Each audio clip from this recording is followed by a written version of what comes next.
Dans quelques secondes, une ambulance piégée va exploser en plein centre de Kaboul. C'était il y a une dizaine de jours, une série d'attaques était lancée par les talibans sur la capitale afghane, avec en ligne de mire plusieurs bâtiments officiels. 5 personnes y laisseront leur vie, dont un enfant. Pour les talibans, une nouvelle démonstration de force. Et pourtant, 110 000 soldats de la coalition internationale sont présents sur le terrain pour les combattre. Jamais ils n'ont été aussi nombreux, jamais aussi ils n'ont payé un tribut aussi lourd à cette guerre, 520 morts en 2009.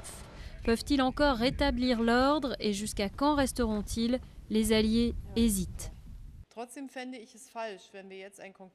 Ce serait une erreur de donner une date exacte de retrait, car on ne peut pas prévoir ce qui va se passer. Cela permettrait en plus aux talibans de se cacher jusqu'au retrait et d'attaquer à nouveau plus tard. Mais Barack Obama, qui a annoncé 30 000 soldats supplémentaires, voudrait quant à lui entamer un retrait à partir de l'été 2011.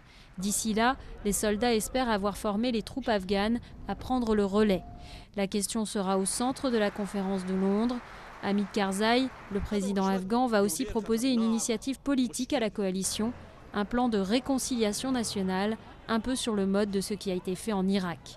Il s'agirait d'aider financièrement les talibans pour les inciter à se détourner d'Al-Qaïda et à se réinsérer dans la société afghane. Un plan ambitieux mais qui est très controversé dans les rangs de la coalition. Beaucoup ne font plus confiance à Hamid Karzai pour mener à bien une entreprise aussi difficile. Un homme discrédité dans des affaires de corruption et réélu après des fraudes massives.